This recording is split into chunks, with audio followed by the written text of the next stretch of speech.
memiliki iman yang teguh. Kau nyalakan obor agama dirimu bak lentera. Di belenggu jahiliyah kau tempuh dengan berani. Walaupun jasadmu milik Tuhan, tetapi hatimu milik Tuhan. Ana masih menjadi saksi ketabahan keluarga itu. Jika suami dan anak dibaring menghadap mentari, disuruh memilih iman atau kekufuran, samar jahiliyah atau sinaran akidah. Sabarlah keluarga Yasin, bagimu syurga di sana. Engkau pun tega memilih syurga, walau terpaksa mengorban nyawa. Lalu tombak yang tajam menikah, dan satu yang tiada berbayar. Namun iman di dadamu sedikit tidak berubah. Darahmu menjadi sumbu pelita iman. Supaya kaulah lambang wanita soleha. Tangan yang disangka lembut menghayung buayan, menggoncang dunia, mencipta sejarah. Sumayyah, kau dibunuh di dunia sementara untuk hidup di surga yang selama-lamanya. Kaulah wanita terbaik sebagai manusia, namamu tetap menjadi sejarah.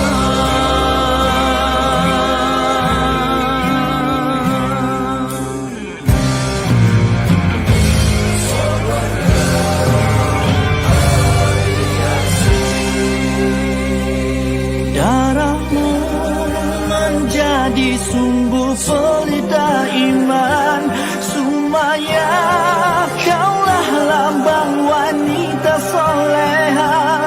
Tangan yang disangka lembut menghayun buayan, menggoncang dunia, mencipta sejarah. Sumayyah, kau dibunuh di dunia sementara untuk hidup di surga yang selama-lamanya. Kaulah wanita terbaik sebagai manusia, namamu tetap menjadi sejarah. Sumayyah, kau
Dengar tak suara saya? Okey. Kuat suara saya? Kuat. Kuat sikit ke kuat banyak? Kuat banyak. Okey, kita mulakan pengajian kita pada hari ini. Bismillahirrahmanirrahim. Alhamdulillah, nahmaduhu wa nasta'inuhu wa nastaghfiruh wa na'udzu billahi min shururi anfusina wa min sayyiati a'malina. Man yahdihillahu fala mudilla lahu wa man yudlilhu fala hadiya lahu. Wa asyhadu an la ilaha illallah wahdahu la syarika lahu wa asyhadu anna Muhammadan 'abduhu wa rasuluhu amma ba'd. Rabbi shrah li sadri wa yassir li amri wahlul 'uqdatam min lisani yafqahu qawli. Rabbi zidni 'ilma warzuqni fahma. Allahumma inna nas'aluka 'ilman nafi'a wa rizqan thayyiban wa 'amalan mutaqabbala. Assalamualaikum warahmatullahi wabarakatuh. Okey, sihat semua hari ni? Mana yang baik? Kita hari mana? Tak ada. Belum sampai. Sampai hari ni konten kenapa ni? Raya kan? Awal Muharram. Oh, memang tak boleh kalau ada apa perayaan mesti kena cuti kan? Awal Muharram semua cuti. Macam tu. Cik Yang pun tak tahu ni Cik Yang. Ke tak tahu? Belum sampai. Oh, Cik tahu Cik. Belum sampai. Betul, belum sampai. Ke saya sampai awal hari ni? Oh, Zaza awal lah. 10-8 minit. Betul. Tak salah korang hari ni. Zaza awal. Betul ke 10-15 dah sampai ni? Tak apa dah. Habis cepat. Saya nak bagi cepat. Saya nak bagi cepat. Okey, hari ini kita nak sambung perbincangan di episod yang keberapa? 4 cantik dong. Oh. Siapa tu? Nio Mano Tugi. Tak tahu cuti awal Muharram tadi. Saya pun kata tadi dia orang cuti awal Muharram. Okey. Kita berada di surat 444. Baik, kita akan bincangkan tentang tarikh pembayatan Utsman bin Affan radhiyallahu anhu. Sebab pada minggu lepas saya dah bincangkan kisah bagaimana Utsman bin Affan dilantik sebagai khalifah bagi menggantikan Umar bin Khattab radhiyallahu anhu. Jadi baik kita lihat pada perenggan pertama di sini. Para ulama sejarah berselisih pendapat tentang hari dibai'ahnya Utsman bin Affan radhiyallahu anhu. Al-Waqi meriwayatkan dari guru-gurunya bahawa beliau dibai'ah pada hari Isnin 23 Zulhijjah dan memegang jawatan khalifah mulai bulan Muharram 24 Hijrah. Cantik perbincangan dengan hari ini. Okey, maknanya di awal bulan Muharram 24 Hijrah, Utsman ini dilantik sebagai khalifah. Tapi dia kata di sini ini adalah pendapat yang aneh. Tak ada benda yang aneh lah. Dia cuma pendapat dia saja. Al-Waqidi juga meriwayatkan dari Ibn Jurayj dari Abi Mulaikah, dia berkata Utsman bin Affan dibai'ah pada tanggal 10 Muharram 3 hari setelah terbunuhnya Umar. Pendapat ini dia kata lebih aneh daripada pendapat yang pertama. Apa yang aneh itu saya tak tahu. Kita tinggalkan saja. Said bin Umar meriwayatkan dari Umar bin Syabbah dari Amir Asy-Sya'bi bahawa dia berkata, Dewan Syura bersepakat untuk memilih Utsman bin Affan pada tanggal 3 Muharram. Okay, kita ada beberapa pendapat. Pendapat pertama kata awal mulai bulan Muharram tanpa tarikh. Pendapat kedua kata 10 Muharram. Kemudian pendapat ketiga kata 3 Muharram. Ketika itu telah masuk waktu solat asar dan azan dikumandangkan oleh Syuaib. Berkumpullah manusia antara azan dan iqamat. Kemudian beliau keluar dan mengimamkan mereka solat.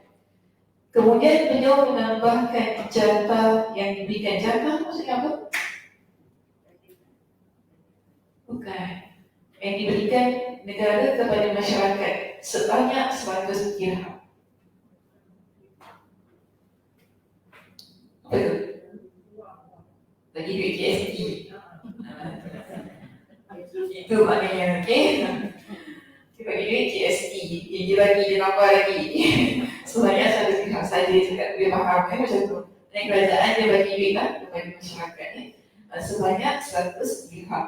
Lalu beliau mengutus delegasi ke seluruh pelosok dan beliau adalah orang pertama yang melakukan hal tersebut. Baik, Ibn Kathir berkata, dari konteks yang telah kita sebutkan bahawa bai'ah tersebut dilakukan sebelum tergelincirnya matahari dan pembai'ahan belum selesai kecuali setelah zuhur. Pada waktu itu, Syuaib bertindak sebagai imam solat zuhur di Masjid Nabawi. Solat pertama yang diimamkan oleh Khalifah Utsman bin Affan adalah solat asar, sebagaimana yang telah disebutkan oleh Asy-Sya'bi dan lain-lainnya. Jadi yang kita pegang macam ini pembai'ahan Utsman ia berlaku pada bulan Muharram. Ada beberapa pendapat di situ, ada yang kata di awal bulan Muharram tanpa meletakkan tarikh yang khusus. Tapi kita ada pendapat kedua, tadi kata berapa Muharram? 10. Ada pendapat yang ketiga kata 3 Muharram. Tapi tak apalah yang mana tepat, Allahu a'lam, nanti siapa tak tahu. Tapi yang penting dia bagi kepada kita 3 dan yang penting kita pegang di awal bulan Muharram. Senang. Kemudian solat pertama yang diimamkan oleh Khalifah Utsman pada waktu itu ialah solat asar. Jadi solat zuhur masih lagi diimamkan oleh sahabat yang lain, di situ ialah Syuaib. Bermakna kita dapati pada masa solat zuhur itu masih lagi berlangsungnya pembai'ahan. Masih lagi berlaku pelantikan sebagaimana peristiwa yang kita bincangkan pada minggu lepas. Baik, seterusnya. Jadi bila Utsman setelah dia solat asar itu mengimamkan yang lainnya, kita dapati dia memberikan khutbah. Itu pidato maksudnya khutbah. Khutbah Utsman bin Affan ketika dibai'ah. Khutbah pertama beliau di hadapan kaum muslimin sebagaimana yang diriwayatkan oleh Sayyid bin Umar dari Badr bin Utsman dari pakciknya yang berkata, ketika Dewan Syura membai'ah Utsman bin Affan dengan keadaan orang yang paling sedih di antara mereka, beliau keluar dan menaiki mimbar Rasulullah SAW dan memberikan khutbahnya kepada orang ramai. Beliau memulai dengan memuji Allah dan berselawat kepada Nabi SAW dan berkata, sesungguhnya kalian berada di kampung persinggahan dan sedang berada pada sisa-sisa usia. Maka segeralah melakukan kebaikan yang mampu kalian lakukan. Kalian telah diberi waktu pagi dan petang. Ambil itu poin yang pertama. Seterusnya, yang kedua. Ketahuilah bahawa dunia dilapisi dengan tipu daya. Oleh kerana itu, maka jangan sesekali kehidupan dunia memperdayakan kalian. Dan jangan pula penipu iaitu syaitan memperdayakan kamu dalam mentaati Allah. Poin kita yang kedua. Poin kita yang ketiga, ambillah pelajaran dari kejadian masa lalu. Kemudian bersungguh-sungguhlah dan jangan lalai, kerana syaitan tidak pernah lalai terhadap kalian.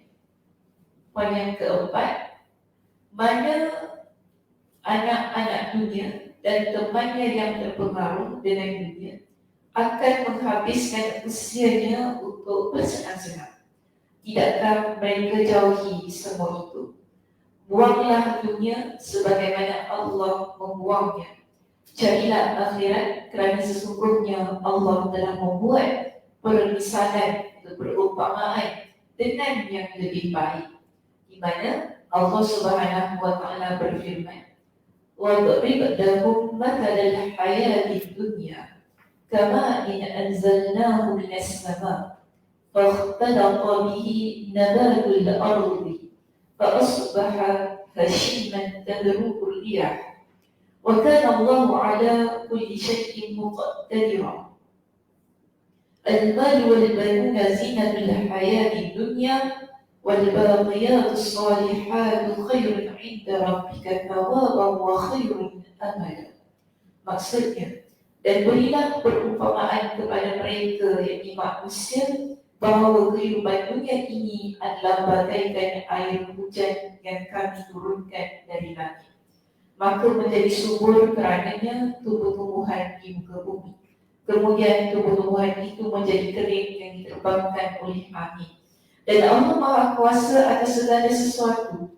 Harta dan anak-anak adalah perhiasan kehidupan dunia. Tetapi amalan-amalan yang kekal lagi soleh adalah lebih baik pahalanya di sisi Rabbu serta lebih baik untuk menjadi harapan. Surah Al-Kahfi ayat 45 hingga 46. Maka setelah itu berdatanganlah manusia untuk membai'ah beliau. Ibn Kathir berkata, pidato ini disampaikan setelah solat asar atau sebelum tergelincirnya matahari. Dan Abdul Rahman duduk di tangga mimbar yang paling atas. Yang lebih mendekati kebenaran adalah yang kedua, iaitu sebelum tergelincirnya matahari. Wallahu a'lam. Ni Abdul Rahman yang mana ni? Abdul Rahman mana? Kenapa dia ada kat situ?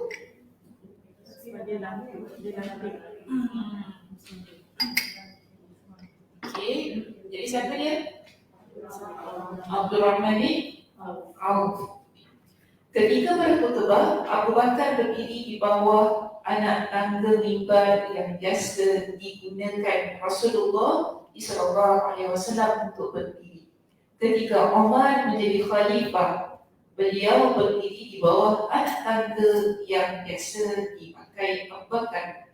Ketika Uthman bin Affan menjadi khalifah, dia berkata, perkara ini akan berkepanjangan. Maka dia naik dan berdiri pada anak tangga yang biasa dipakai oleh Rasulullah SAW. Apa maksudnya?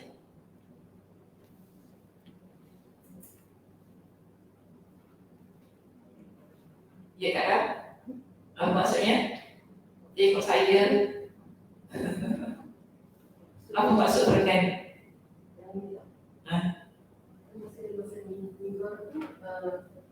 Kalau Khalifah yang first dan second one, Abu Bakar dan Umar, masa dia buat tumpang, dia tangga dia satu tangga yang boleh bawa Rasulullah.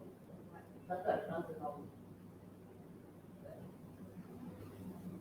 Okey, lagi jelaskan lagi. Tapi bila Usman buat tumpang dia, dia pergi tempat untuk anak tangga yang Rasulullah ni. Okey, Abu Bakar diri kat mana tadi? Satu ada Rasulullah. Okey, kemudian Umar bawah lagi. Tapi tak ada Usman, Uthman dia naik balik. Kenapa dia naik balik? Dia tengok dia suruh orang lain tolong dia.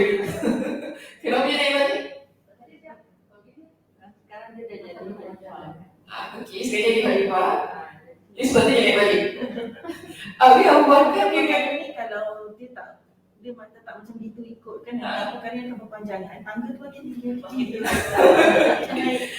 sebab nanti kalau dia tak dengar, the next khalifah yang akan pilih akan buat macam ni pun. So dia orang kata melanggar adat lah. Dia naik balik.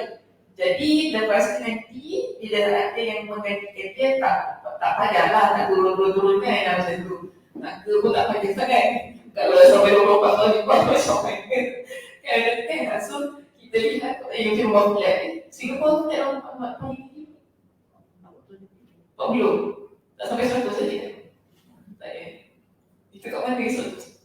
Kalau mungkin office. Office ada yang 100 plus. Flat ada. Ada bangun yang tinggi. Okey, tak apa, tinggal di rumah flat ni. Baik, kita lihat di sini ada catatan. Ada pun yang disebutkan oleh beberapa orang bahawa Osman pada awal khutbahnya gemetar dan tidak tahu apa yang sedang dia katakan hingga dia berkata, "Wahai hadirin sekalian, sesungguhnya untuk yang pertama ini aku kesulitan untuk memberikan pidato dan jika aku masih hidup, kalian akan dapati pidato yang sepantasnya." Maka ini disebutkan oleh penulis buku Al-Aql dan lain-lain yang diperoleh dari orang yang meriwayatkan kisah selingan. Namun sanadnya lemah. Wallahu a'lam. Jadi maknanya kisah ni tak betul ya. Kenapa tak ada internet? Nak cakap kampung. Cik kan kalau kampung macam mana? Cik gini ya? Oh tak. Sekarang ada coverage buat tu sama nombor saya kat ujung dunia. Tak sikit-sikit internet saya hilang.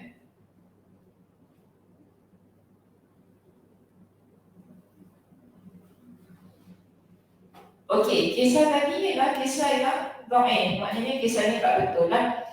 Tak ada pun berlaku. Osman ni diperintah, dia tak boleh nak bersyarat atau berkhutbah pada waktu itu. Jadi dia kata di sini, ini hanya kisah-kisah yang biasa lah orang-orang cerita, tapi sanadnya lemah. Allah a'lam. Baik, surat-surat beliau yang dikirimkan ke seluruh pelosok setelah pembayaran Osman ni, dia mengirim surat kepada para pegawai negara di seluruh penjuru, pimpinan kelompok, orang-orang yang mengimamkan solat, bendahara Baitul Mal dan seluruh penduduk yang mestinya memerintahkan supaya berbuat makruf dan melarang berbuat mungkar serta mendorong mereka untuk mentaati Allah dan Rasulnya sallallahu alaihi wasallam, mengikuti sunnah dan meninggalkan perbuatan bid'ah. Okey, selesai kita dah boleh balik. Kat dalam kantor tenang, aku duduk bukit batuk datang. Esok balik ke saya. Dah boleh balik dah. Apa dah ni? Tak adalah kantor. Okey, kita lihat di sini ada beberapa perkara. Kita boleh terus masuk kepada pengajaran lah. Di pengajaran kita bagi panjang sikit. Baik, ada beberapa pengajaran yang boleh saya keluarkan daripada perbincangan seluruh teks tadi. Satu, agak-agak saya nak cakap apa? Agak-agak saya nak cakap apa? Okey, lihat muka surat 444 daripada sini. Teks muka surat 444 ni daripada awal sampai bawah tu kan. Ada saya nak cakap pasal apa? Duit GST. Tak ada lah. Takkan dia cakap pasal duit GST pula. Tak seluruh Singapura letapan lagi kan. Apa dia?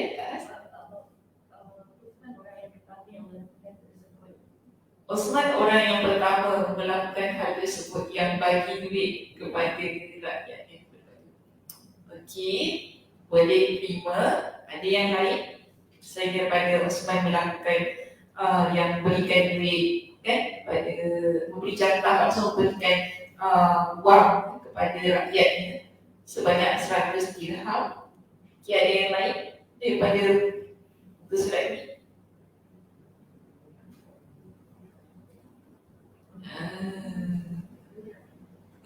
Nak lagu hijau macam tu.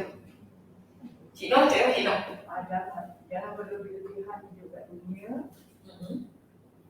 Itu daripada buku surat 444 kan macam mana? Bisa, saya tak balik saya. Saya baru nak semua balik tadi. Tak ada. Banyak saya nampak ada orang lagi. Alhamdulillah, Masya Allah. Sorry, Cik Tina. Macam mana nak? Dunia budaya. Itu bukan surat apa? Saya tanya dia bila buku surat 444. Jangan masuk dulu buku surat 445 nanti. Itu yang di budaya tu buku surat 445. Salam. Oh, ada lagi. Okey. Sila. Okey, Masya Allah. Betul, sebenarnya saya tak suruh balik ni. Kalau balik kesian. Cina itu bukan surat 445. Saya tanya 444. Yang di budaya tu 445. Tapi nanti insyaAllah kita bincang. Road jam tadi. Dekat mana je? Highway. Highway? Sama-sama. Oh, betul lah. Yes. Olimpik. Olimpik ya? Tahu tak? Permainan dalam waktu asal. Apa dia? Permainan dalam waktu asal. Permainan pada waktu asal. Jadi kenapa? Permulaan. Permulaan. Kenapa tak dibuat? Waktu subuh ke? Zuhur dia belum lantik lagi. Musim waktu asal. Dah musim waktu asal. Dia memang dia dibaik sebelum waktu asal. Jadi masuk waktu. Terus dia impam. Saya pun tak boleh cakap apa. Tak ada satu bukan yang kita fikir. Okey, sila. Okey, sekejap lagi. People first. Macam mana? Maybe nak tunjukkan yang by nature lah, dia seorang pemimpin yang ada soft spot untuk dia punya rakyat. Sebab pergi beli duit KSD. KSD. Pakai KSD lah. KSD. Dia punya utmost apa tu priority is rakyat-rakyat dia. Itu Kak Ram nak cakap ke? Yang Kak Siti? Yang Kak Siti nak cakap ke? Okey, Kak Ram cakap apa? Saya rasa sebab bila dia dah terus lantik, dia orang berkumpul, so dia tunjukkan dia punya leadership kan. Leadership? Sorry, Mak. Okey. Itu sebenarnya Masya Allah, Tabarakallah. Ini saya nak kata. Seorang pemimpin, dia, kalau kita lah di dalam Islam ini, jangan lihat yang non-Muslim tak apa. Kita tentang Islam punya running code. Seorang pemimpin dalam kerajaan Islam, ini contoh. Pemimpin itu dia perlu atau kita memiliki kemampuan untuk kehadapan menjadi imam. Sama juga. Kita kalau boleh kita apply pada konteks kita, kalau bukan negara, kita kata pemimpin keluarga.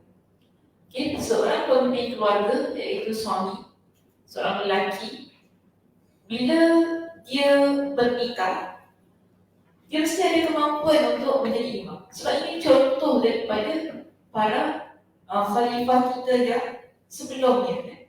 Bila jadi ketua, dilantik jadi ketua untuk memimpin orang lain, kita perlu ada satu sifat kepimpinan. Bukan kita nak kata leadership tu hanya semata-mata mengarah ataupun mendidik, buat ini buat ni, tidak. Tapi pertama sekali macam mana? Boleh jadi imam ke tidak? Okey, boleh jadi imam ke tidak? Kalau boleh jadi imam, alhamdulillah. Ini merupakan satu ciri-ciri yang baik yang ada pada diri seseorang. Walaupun saya kata bukan ciri-ciri yang menunjukkan orang kalau jadi imam dia mesti baik, bukan itu. Tetapi ia merupakan antara ciri yang kita ada rasa keyakinan. Okay, kalau seseorang dia mampu untuk mengimamkan solat, bermakna di sini dia mampu untuk menjadi nafada dalam sebuah pelayaran yang terumbang-ambing. Sebab bukan mudah untuk kita ke depan menjadi imam. Okay, untuk lelaki lah, bukan mudah. Sebab kita akan memimpin jemaah, membaca dengan baik kan. Jadi itu penting lah. Bila kita nampak di sini, Osman, dia tak kata, kau jadi imam. Dia cakap gitu. Dia tak pas-pas kepada Abdul Rahman. Man, imam kan, aku di bawah tu terlantik. Tak ada yang kan. Aku di bawah tu lagi jadi. Kalau dia tambah sikit kan, tak ada. Kita nampak di sini, maknanya itu adalah tanggungjawab seorang pemimpin. Okay. Once kita jadi seorang leader dalam apa-apa organisasi Islam, apa-apa yang kita kata mungkin company kita company Islam ke apa kan, kita ketua. Bagaimana ketua? Jangan dia cuma baca doa, betapa jadi masalah. So dia doa, takkan saudara nak baca doa. Kan, tiba-tiba kalau saudara datang ke tempat, ini ada seorang lelaki. Orang lelaki ni, cik doa. Dia tak boleh saudara, dia tak boleh doa. Macam mana? Saya tak boleh baca doa, pelik tu. Dia pelik, kenapa saya kata pelik? Sebab ini kita panggil dalam agama kita ada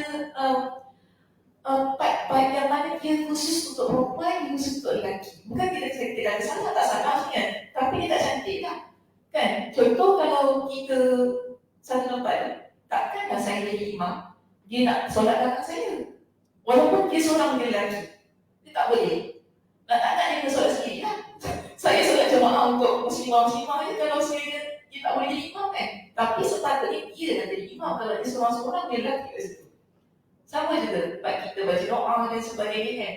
Sebab dia imam, dia pemimpin, terbaik ialah orang lelaki yang baca doa.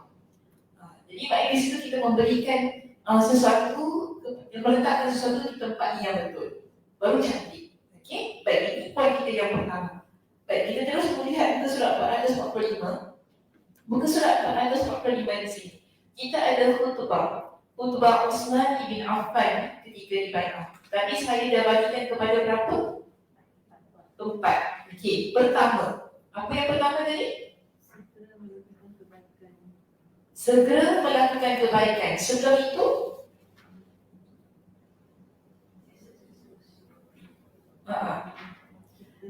disebut, okey, mana ni? Kampung dunia. Kalian berada di kampung persinggahan dan sedang berada pada sisa-sisa usia. Maksudnya apa? Kita dalam dunia ni sementara dan usia kita tak lama. Masya-Allah. Usia kita begitu singkat. Okey. Jadi kalau kita lihat poin kita yang pertama, dan kita tahu pemimpin pemimpin jadi imam.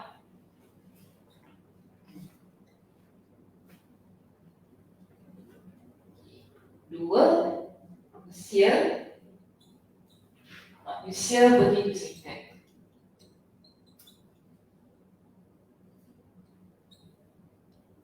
Sebab tu Osman kata apa? Bersegera pada kebaikan. Kerana usia kita ni singkat sangat, kita kena banyak bersegera pada kebaikan. Dan tadi dia kata macam ni. Dia kata apa? Maka segeralah melakukan kebaikan yang mampu kalian lakukan. Okey, kebaikan ni ada banyak. Jadi kita buat mana yang kita mampu dalam hidup kita. Kan kita memang tak boleh nak buat semua. Kita tak Cino, kita tak boleh buat semua kan. Banyak benda baik tu banyak. Tapi kita kalau nak buat semua peksan kita. Betul tak? Contoh saya kata, amal ibadah yang sunnah, yang wajib tu memang kita buat, yang wajib tak dipilih. Amal ibadah yang sunnah ni ada banyak. Tapi kita sebagai manusia boleh tak kita buat semua? Tak mampu. Tapi kalau nak buat boleh. Tengok kemampuan juga. Masih dia melihat kemampuan. Itu kemampuan masing-masing. Sebab tu di sini, walaupun Osman dia kata kita ni kena buat banyak kebaikan dalam usia kita yang singkat. Kena bersegera. Namun ikut kepada kemampuan kita. So kita kena bijak kan? Jangan sampai tak buat langsung. Itu je. Yang penting kita istiqamah walaupun ia sedikit. Contoh kalau kita hanya mampu dalam hidup kita ni solat tahajud seminggu sekali je. Alhamdulillah. Itu dah terbaik kan? Istiqamah dengan itu. Mudah-mudahan tambah lagi kan? Tambah lagi. Ataupun kita satu hari kita cuma mampu baca Al-Quran satu muka surat. Alhamdulillah. Tak ada masalah. Yang penting jangan kita terus. Itu yang nak kata. Ataupun kita mampu, kita ada duit banyak, tapi kita cuma mampu untuk sedekah untuk masjid Kasim. Singapura dah buat masjid. Takkan semua masjid kita pergi ke sedekah Sekarang kan banknya semua online. Setiap masjid dia lulus every month. Kita tak mampu untuk buat sedikit. Jadi kita infakkan duit kita pada yang kita pilih lah. Mana yang kita mampu, mana yang kita boleh.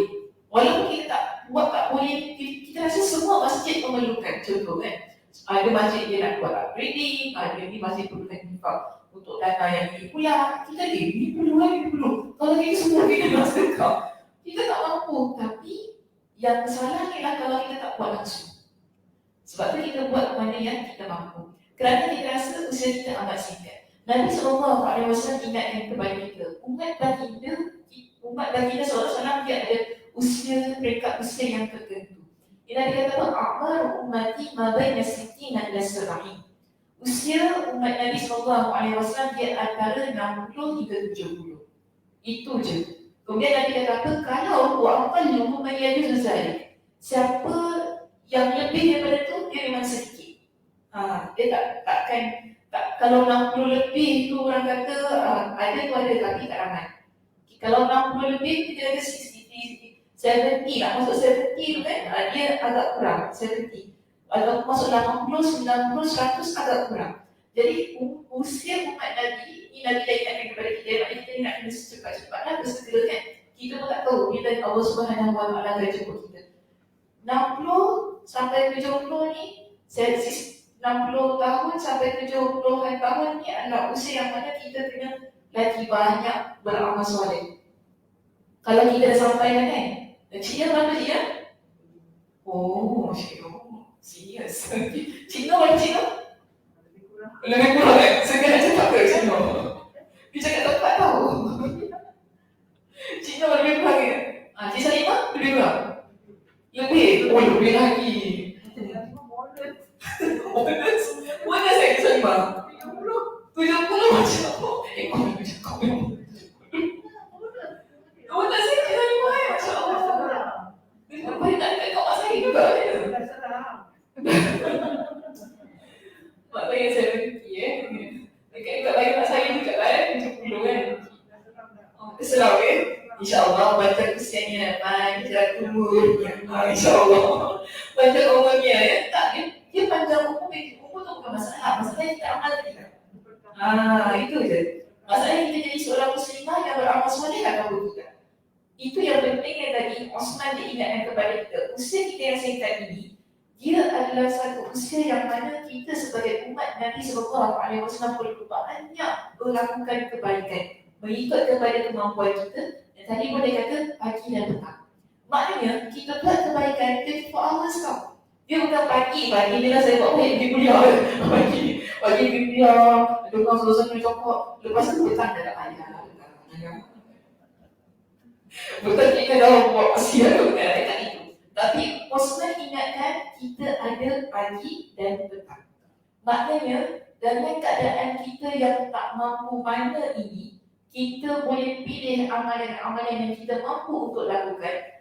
Dan tapi ia berterusan sejak kita buka mata kita dari subuh tu kan, ataupun kita sebelum kita nak tahajud tu, sampailah nanti kita nak tidur. Kebaikan itu dia berjalan, walaupun sedikit demi sedikit. Ni alhamdulillah ada pergi kuliah ni, ada pahalanya, ada kebaikannya. Nanti kalau dia buat tu ada lagi kebaikannya. Pasal apa lagi kita buat? Yang penting sekarang kita nak setiap masa kita 24 jam tu kita ada buat perkara yang soleh. Itu yang kita nak. Ini yang Osman radhiyallahu anhu dia pesan kepada kita. Sebab apa?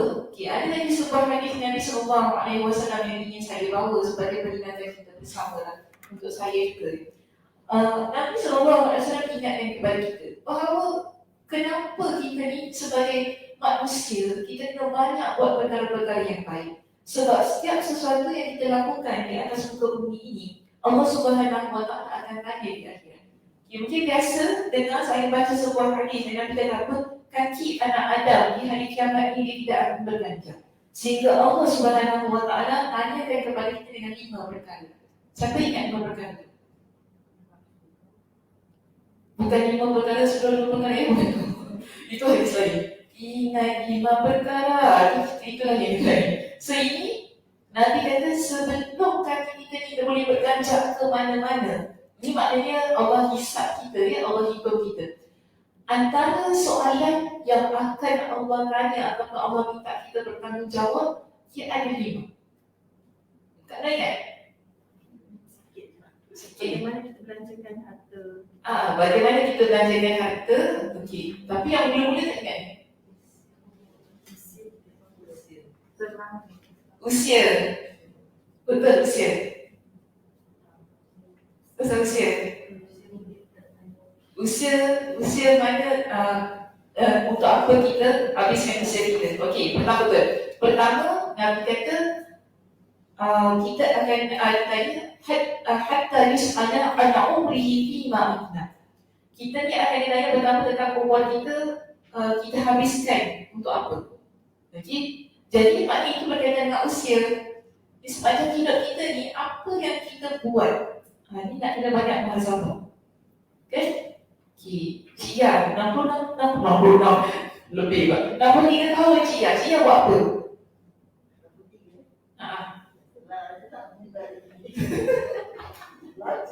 Cia dah so. Biasalah. Macam mana makcik perempuan dekat pasal hilang ke Cia? Biasalah. Kita hidup macam ni. 63 tahun, okey. Apa yang perkara yang Cia rasa paling Masya Allah lah Cia buat? Kalau Cia boleh kongsi.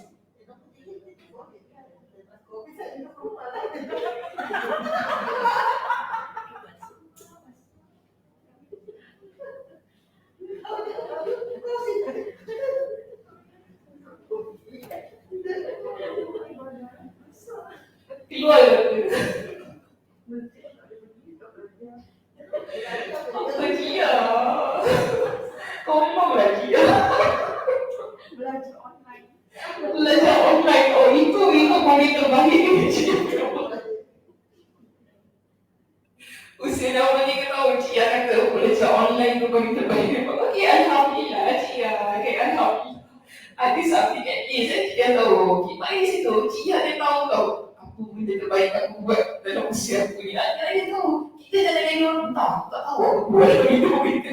Yang penting aku jalan, jalan rugi dalam hidup ni. Yang penting hidup, yang penting makan, minum. Dulu dia begitu.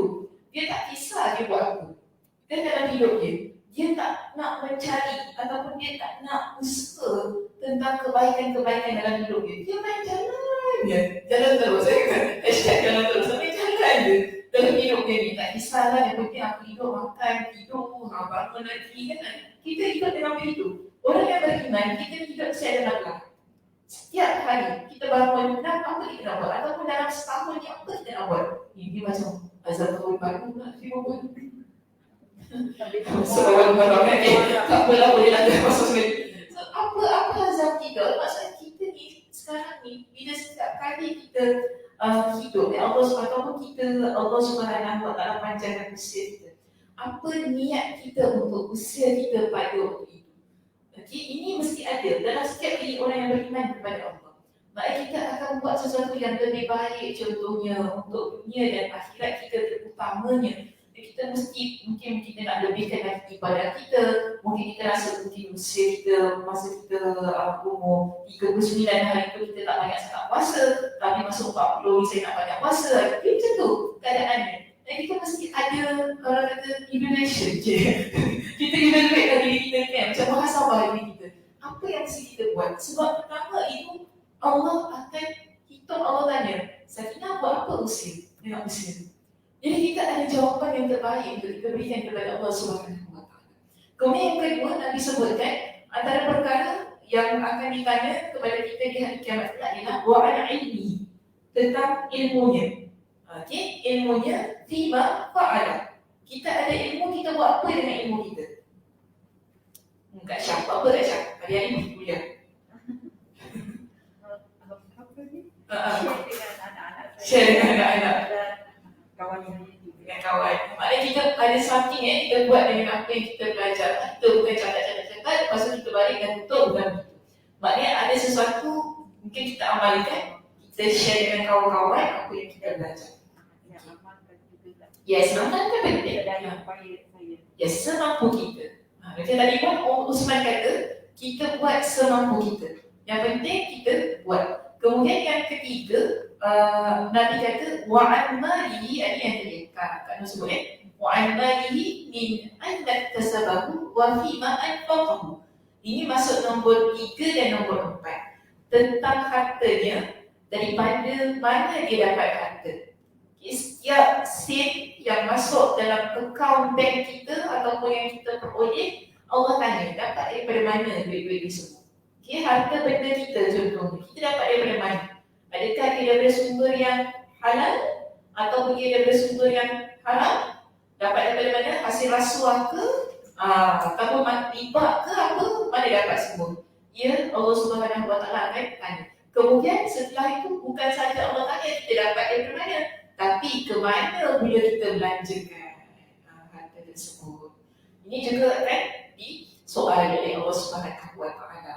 Dan yang kelima, wa'an jismi, tentang tubuh badannya. Dia buat apa? Kita guna apa untuk tubuh badan kita? Kan Allah berikan kepada kita dengan kesihatan, adakah kita buat perkara maksiat? Okay, tapi dalam riwayat lain tak digunakan dengan lafaz jisim, tapi digunakan dengan lafaz syarab, masa muda. Jadi kita boleh ambil dua riwayat di situ. Ada riwayat pertama kata tubuh badannya, dia buat apa dengan tubuh badan dia, ataupun masa mudanya dia buat apa ketika muda tu. Ini awalnya masa muda dulu, muda-muda buat apa? Ikut gandum. Udah boleh, dia buat apa masa muda? Okay, Allah tanya, kita buat apa masa muda kita, semua tu akan dipersoalkan. Kemudian Allah Subhanahu Wa Taala tanya, tubuh badan buat apa masa kita muda-muda? Ini seram sikit. Seram tak? Betul seram. Kita, saya faham kita semua masing-masing ada history kita kan, ada latar belakang kita. Kita pun tahulah hidup kita macam mana masa kita muda kan. Alhamdulillah lah. Yang penting kita ubah. Yang penting kita berhijrah, kita jadi baik. Yang tak bagus je kalau kita tak berubah pun tak. Dan tak ada rasa nak berubah langsung. Apa-apa yang berlaku bagi saya, kalau kita dah bertaubat tentang masa lampau kita, Allah Subhanahu Wa Taala akan ampunkan kita. Allah Subhanahu Wa Taala tak sampai akan mengungkit apa yang kita telah lakukan. Yang penting kita bertaubat kepada Allah Subhanahu Wa Taala. Okey? Baik, so ini riwayat Imam At-Tirmidzi dengan sanad yang sahih.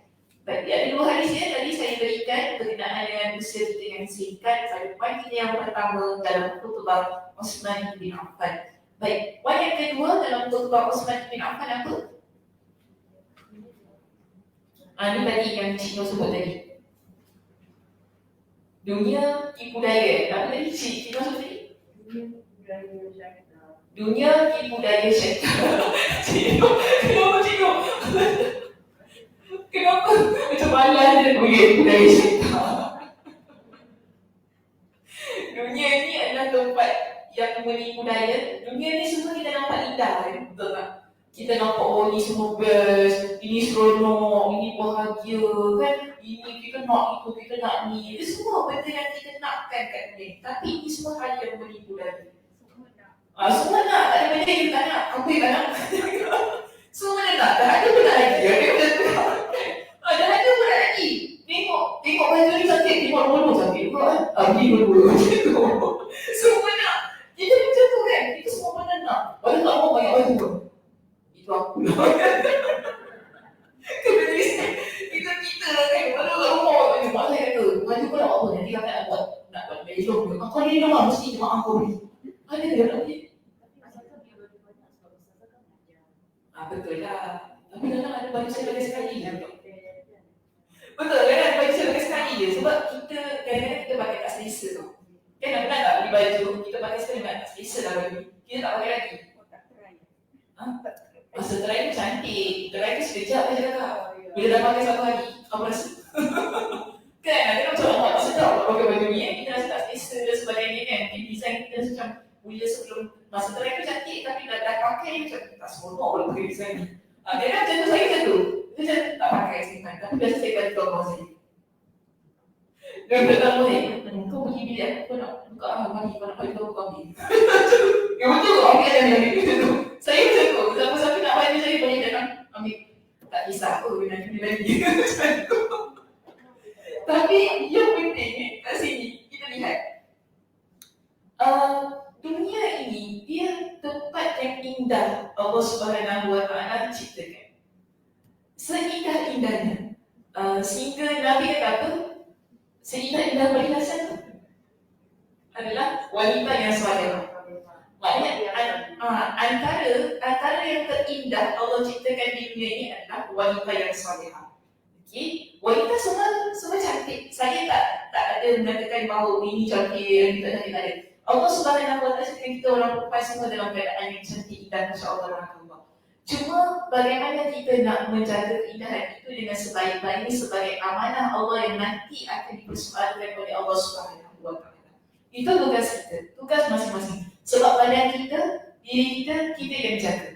Kan? Orang lain boleh nasihat. Saya boleh nasihat untuk aurat, jaga maruah, jaga diri, sabar. Itu semua saya boleh bagi. Tapi ia berbalik kepada individu itu sendiri. Bagaimana kita nak jaga diri kita sebagai amanah yang Allah Subhanahu Wa Taala berikan. Sebab kadang-kadang kita pun tertipu dengan kecantikan diri kita sendiri. Ramai orang rasa begitu kan, aku jauh cantik, aku macam tu kan. Saya cakap serius tau. Dulu masa saya dekat kampus kan, dia punya cik semua jamu-jamu tau. Macam tu, dia pilih dulu nak kawan. Kalau tak jamu tak boleh kawan dengan kita. Orang dia merepek ni tengok. Betul. Dekat universiti tau, ada macam tu geng dia tu kan. Dia semua dia kawan jalan. Satu geng, cantik kan dua geng semua memang. Standard lawa-lawa. Saya rasa ni mesti kalau tak lawa tak boleh kita join geng. Macam tu, ada kumpulan yang macam tu. Masa nanti ni, aku ni paling cantik lah. Pun sikit.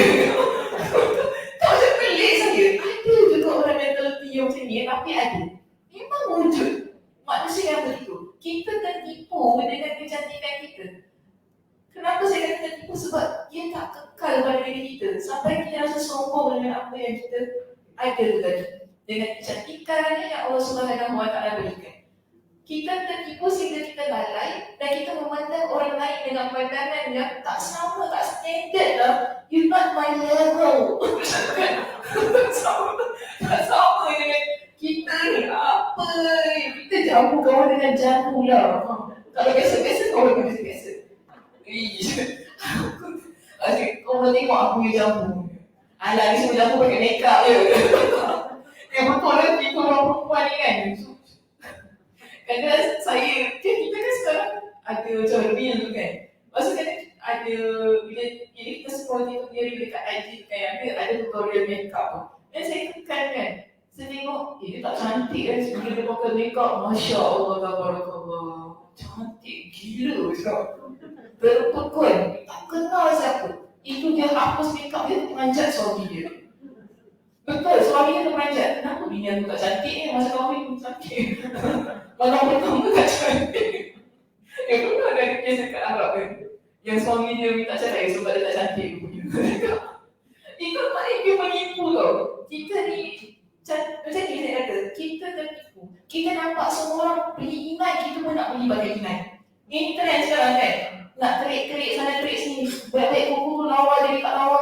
Allah ciptakan kita dengan seindah-indahnya, terima keindahan. Okey, yang penting kita jaga. Macam boleh kita jaga baik-baik, insya-Allah. Dia cantik, sudah. Tak payah nak topak-topak. Dia nak topak merah, biru, hijau, kuning semua kan. Jadi buruk je. Pelik. Tapi orang suka, betul tak? Kita tertipu sebab apa? Benda ni dia bukan sekejap tau. Kan? Duduk dia macam ni, minta maaf lah bagi mereka yang MUA. Kau lihat MUA? Dekat Markis lah.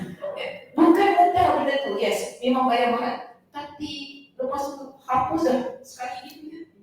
Hilang lah. Nak solat susah. Nak buatnya berjam-jam. Betul tak? Bukan macam-macam kan? Lepas tu, lepas ni. Saya belajar juga lah dengan macam ni. Belajar tak? Lepas tu dah tak apa lagi. Lepas tu dah sudah lah. Masa ni kan. Basic-basic je lah. Tak apa. Basic okey. Tapi jangan sampai kita menampau sangat sehingga kalau kita rasa kalau kita tak pakai bedak keluar rumah tu kita rasa kita tak boleh hidup. Jangan sampai macam tu. Ini maknanya memang betul-betul dah tertipu dengan dunia. Kita rasa just be yourself. Okay, kita orang perempuan jadi bisik. Oh, natural. Betul, natural sudah. Kita gitu sudah. Yang penting saya kata jaga diri. Itu je. Skincare very important sebab kita Allah Subhanahu Wa Taala saya ni. Tak dia macam cerita kecantikan lah. Sorry lah masuk sekali tu lah.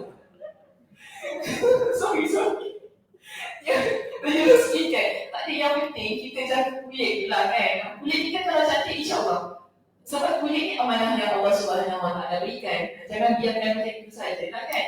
Jaga kulit, ada pakai yang apa, kalau muka tu jagalah, jangan sampai meripis sangat ya Allah Tuhan tu. Itu pun masalah juga kan. Allah tanya bagi kulit buat apa? Tak tahu kalau saya make up ni juga. Hilang maksudnya. Rasanya kalau dalamnya bagus, cantik, luar juga. Oh yes, inner beauty kita panggil kan. Inner beauty tu cantik. Dia terpancar wajah dia suka orang bakal. Kadang-kadang kita nampak orang tu simple aja pakai Yes. cara penampilan dia, cara cakap dia. Padahal muka dia biasa-biasa je. Tapi cantik kan, cantik indah tenang, kita boleh tenang macam tu. So itu yang kita hendak pada diri kita. Jangan berlebihan sehingga kita ni sebagai orang perempuan, kita tertipu. Sebab apa gini, kenapa Osman radhiyallahu anhu, saya masuk lagi, kenapa Osman radhiyallahu anhu, dia sebutkan tentang dunia yang menipu ini, kerana kita ni kita lihat tadi kita orang perempuan.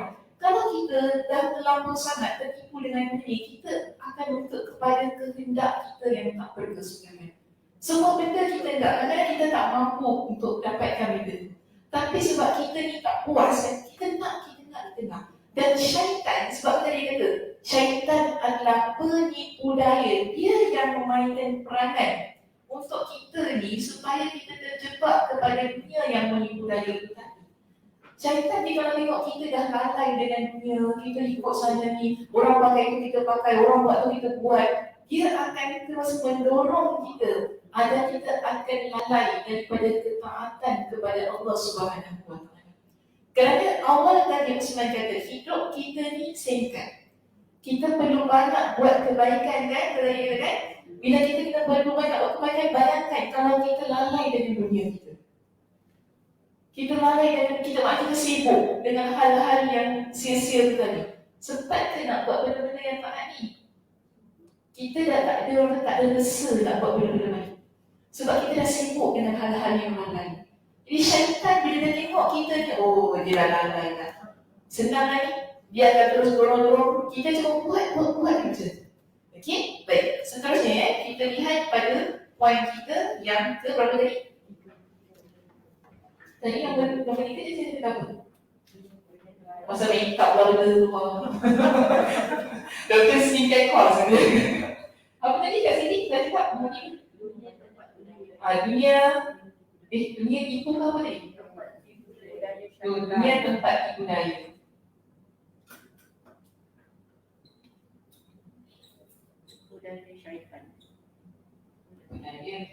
Syaitan yang memainkan peranan sebagai penipu daya lah. So nombor 4, nombor 4 tadi belum sampai kan? Okey, nombor 4 apa? Pelajaran dari kejadian. Okey, maknanya kita belajar dari kesilapan kita. Ini penting dalam hidup. Okey, belajar dari kesilapan. Semua orang buat perkara, ada perkara silap yang dia buat dalam hidup dia. Okey, termasuklah saya. Ada banyak benda yang saya tersilap dalam kehidupan saya ini. Tapi kita belajar daripada kesilapan kita. Kesilapan itu Allah Subhanahu Wa Taala takdirkan dalam hidup kita ni untuk kita jadi manusia yang lebih baik. Supaya kita berubah menjadi seorang wanita yang melihat setiap sesuatu dengan lebih berhati-hati dan kita melihat daripada pelbagai sudut yang berbeza. Kalau kita tak buat salah, kita selama-lamanya kita akan buat perkara kalau kita tak belajar daripada kesilapan, selama-lamanya kita akan buat perkara yang sama. Sebab itu, antara ciri orang yang beriman, Nabi SAW ingatkan kepada kita, la yuldahul mu'minu min jutrin wahidin marratain. Tidaklah seorang yang beriman, dia itu masuk dalam lubang yang sama sebanyak 2 kali.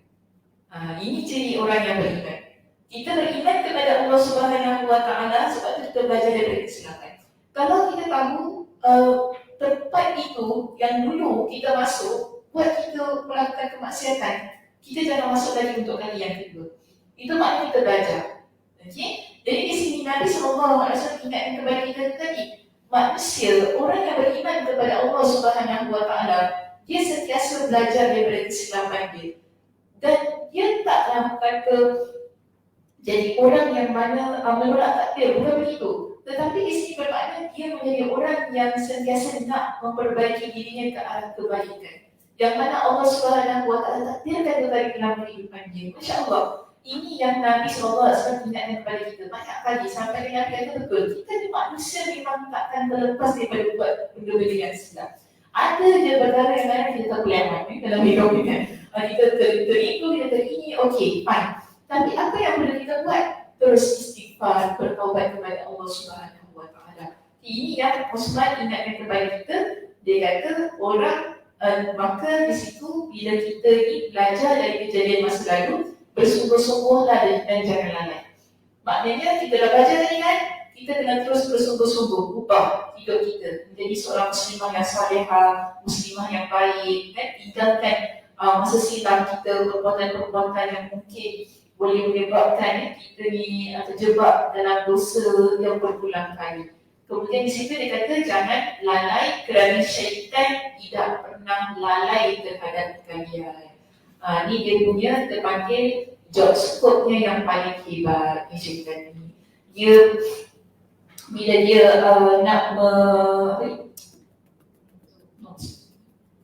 bila dia nak menggoda anak Adam ini, dia tak ada kenal putus asa. Kita manusia putus asa. Kan? Kita manusia banyak putus asa. Give up. Tapi syaitan dia tak give up. Kita kalau bimbing diri kita, kemudian dia lari, tapi nanti kita tak lari. Itu kan? Dia orang lagi, dia suka, dia orang yang begitu. Kenapa jika saya ganggu saya? Dia tak give up. Dia tak ada lagi putus asa. Okey, hari ni kau ingin aku tunggu je. Bila masa kau lalai, masa tu lah aku masuk. Biasanya macam itu perangai dia.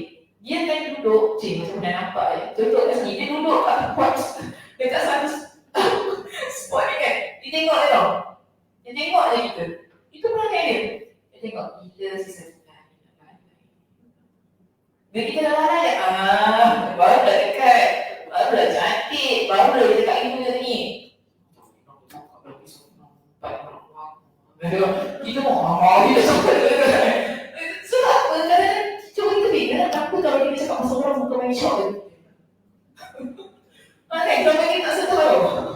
Betul.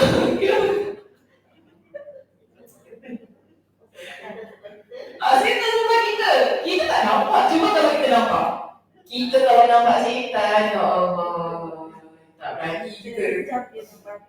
Oh, kita dapat kita boleh dapat dengan batu. Kita bukan orang. Kita bukan orang nak jadi batu. Kita nampak setan, kita lari. Betul. Cuma kalau masuk kelas ni, nampak lari je. Lari je. Apa sih nak lari je? Lari je. Dia duduk ke takkan pun. Aku lari je. Saya benar. Tapi kalau orang biasa nampak dia, saya pernah mengajar. Kemudian, tiba-tiba ada nota aku letak kat atas meja ni dalam kelas. Dia kata apa? Ustazah, saya nak cakap. Saya kan kelas Ustazah. Lepas tu dekat belakang tu ada benda tu dia tengok Ustazah. Dia bagi saya nota kan. Lepas tu dia kata dengan saya jangan belajar dengan Ustazah. Okey. Kenapa biarkan dia? Benda-benda macam ni kan. Dia nak menghasut kita kan. Kenapa? Jangan belum mahal kat sini. Jatuh nak tunggu dia scary sangat. So scary. Dia dah cerita misi jam 12 lah. Tadi saya masuk kecantikan ni. Kau kecantikan. Macam-macam topik dia masuk hari ni. Lucu lah hari ni kelas dia. Macam-macam benda boleh masuk kan. Bercakap pasal khutbah orang. Cerita tentang khutbah orang sebenarnya tahu macam topik masuk. Kita nampak tu, dia syaitan ini, dia akan sentiasa ada di mana-mana. Dan dia akan menghasut orang yang mana biasanya nampak dia. Kalau yang tak nampak tu memang dia hasut lah. Tapi kalau dia tahu, sebab syaitan dia tahu siapa yang boleh nampak dia. Okay, jin ada magic dia tahu. Sebab kita kalau nampak dia, kita tak tengok. Okay, saya nampak kat dong, saya tengok kan.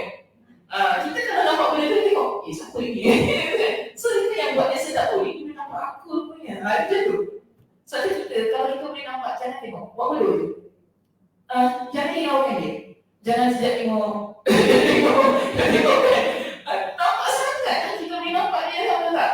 So, kalau kita nampak, buat benda tu. Jangan ambil perhatian dia. Dia kalau nampak dia dekat dengan kita, dia dekat dengan kita, dia akan bisik macam tapi saya tak layan tau. Kalau saya tak pandai, saya tak cakap apa. Saya buat bodoh je. Okay, sebab saya kalau balas nanti kan dia jadi banyak isu lagi kan. Jadi dia banyak isu. Dan tapi saya rasa itu saka dia. Itu saka dia. Saka ni akan ikut. Dan saka ni dia tak akan suka kita belajar agama. Okay, dia akan beritahu kepada yang tak suka kau belajar ni macam kan. Jadi kalau tengok, sebab macam ni lah, kita kalau belajar, kita guna ayat Quran, kita guna hadis Nabi, kita ikut sunnah. Syaitan memang tak suka, itu benda standard. Jin tak suka, tu dia kata, tak suka kau belajar ni, kau belajar orang ni. Dia kira tu, kau siapa? Kau siapa nak arah aku belajar orang ni? Kita kalau kita ni, kalau dia siapa lah kan, kalau dia boleh kan dia marah, dia balik, kau siapa nak suruh aku? Macam gitu lah, tapi nombor 9 lah kan. So benda tu susah. Apa pun yang penting, dia cakap satu, maksudnya satu. Yang orang tu kasih nota. Orang tu kasih nota. Poin dia apa? Poin dia apa? Oh, syaitan tak lain. That's the point. Syaitan tak lain. Sebab semua dah lalai kat sini. Kita yang lalai. That's why syaitan pun tahu kalau kita mesti tadi nak cakap pasal syaitan ni. Kita semua dah lalai. Tak ingat apa itu. Okay, syaitan tak lalai. Itu nak tunjukkan kepada kita bahawa syaitan ini dia sentiasa mencari-cari masa untuk dia bawa kita kepada jalan yang mengeluarkan kita daripada jalan Allah Subhanahu Wa Taala. Jadi di sini macam ni kamu muslimat lihat. Kalau kita start daripada atas daripada nombor 2, nombor 1 tu dia terkuasi dia berubah. Cantiknya khutbah Osman ini bila dia ingatkan tentang usia kita yang singkat, kemudian kita kena banyak beramal soleh, seterusnya kita ingat bahawa dunia ni tempat yang budaya, dan akhirnya nombor 4 kita belajar daripada kesilapan. Ia mengajak kita, kalau hidup kita ni 24 jam, kita sibuk dengan kebaikan. Syaitan, dia tak ada ruang untuk ganggu kita buat perkara yang benar. Kalaupun dia ada, kita akan cepat sedar. Sebab kita belajar daripada kesilapan kita yang nombor 4 tu tadi. Bila kita cepat belajar daripada kesilapan kita, kalau contoh kata kita buat satu dosa, kerana syaitan tu goda kita ataupun kita sendiri yang nak buat dosa tu. Orang yang dia dah ada nombor 2, nombor 3 ni, dia akan cepat-cepat keluarkan diri dia daripada kemaksiatan tersebut, bertaubat kepada Allah, dia akan balik masuk dalam track dia. Ini cantiknya khutbah Osman tu, kenapa dia susun satu persatu sedikit. Sebab tu last kali dia kata apa, di situ nombor 4, saya suka tak? Nombor 4, mana-mana anak dunia dan teman yang berpengaruh dengan dunia akan menghabiskan usianya untuk bersenang-senang. Tidakkah mereka jauhi semua itu? Buanglah dunia sebagaimana Allah membuangnya, carilah akhirat. Maknanya di sini last sekali dia balikkan kita pada akhirat. Okay?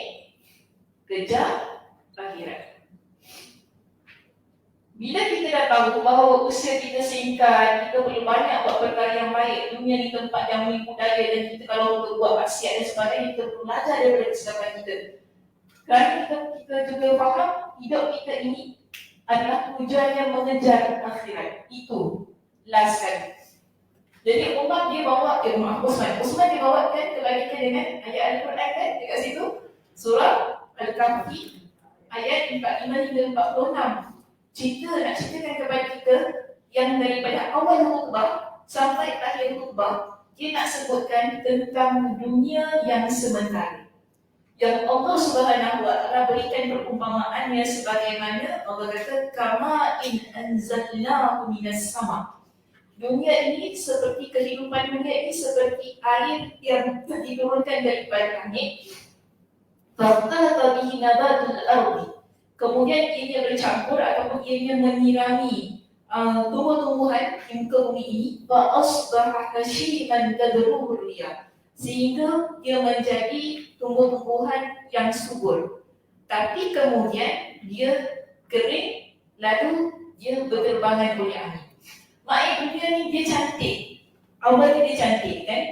Kita nampak tadi saya kata dunia ni cantik, indah, semua benda yang kita nak tu kita akan kejar kan. Banyak benda yang kita inginkan tentang dunia ini. Dia cantik. Tetapi sebagaimana tumbuh-tumbuhan tadi yang dia dah segar bugar, dia tumbuh dengan begitu indah. Akhirnya, adakah tumbuh-tumbuhan itu dia akan tetap macam itu? Dia akan layu, dia akan mati. Dunia begitu. Dia tak akan kekal. Kita nampak dia indah, kita kagum dengan dunia ini, hingga banyak perkara kita nak kejarkan dalam hidup kita ini sampai kita lupa untuk taat kepada Allah, kita lupa untuk akhirat. Kita sebenarnya lupa bahawa kita tak akan kekal di atas muka bumi ini. Sebagaimana bunga yang kembang mekar dan mewangi, dia akhirnya akan mati lalu layulah. Dia yang kita akan nampak akhirnya dia jatuh berguran dan terbang ditiup oleh angin. Bila hari kiamat datang, bumi akan jadi begitu. Hingga gunung-gunung pun akan kita nampak dia terbang macam tu sahaja. Walaupun sekarang kita nampak hebat, gunung tu tertancap kuat. Oh, God, kita jadi takut kalau duduk kat kaki gunung kan, tengok gunung besarnya. Tapi akhirnya dia akan terbang macam tu sahaja. Allah ceritakan dalam Al-Quran. Itu berlaku pada dunia yang kita kagumkan. Jadi sebab tu akhirat, banyak kali saya ingatkan akhirat adalah tempat kita yang abadi. Bila dah sampai sana, kita tak akan sampai ke sini. Sebab sini, iaitu dunia, dia dah hancur, dah musnah. Allah akan recreate balik dunia ini. Kerana Allah dah berikan kita dengan satu kehidupan yang abadi. That's why bila kita hidup ke atas muka bumi ini, kita boleh terus-terusan bekerja. Maksudnya maksudnya terus-terusan mencari ruang sampai kita menutup usia ini dengan husnul khatimah. Okey, itu sahaja perbincangan kita untuk pagi ini. Terima kasih di atas perhatiannya. Mudah-mudahan Allah Subhanahu Wa Taala berkati pertemuan kita pada pagi ini. Allah Subhanahu Wa Taala berikan kesihatan. InsyaAllah kita jumpa pada minggu hadapan. Saya ucapkan dengan tasbih kafarah subhanakallahumma wa bihamdika asyhadu an la ilaha illa anta astaghfiruka wa atubu ilaik. Assalamualaikum warahmatullahi wabarakatuh.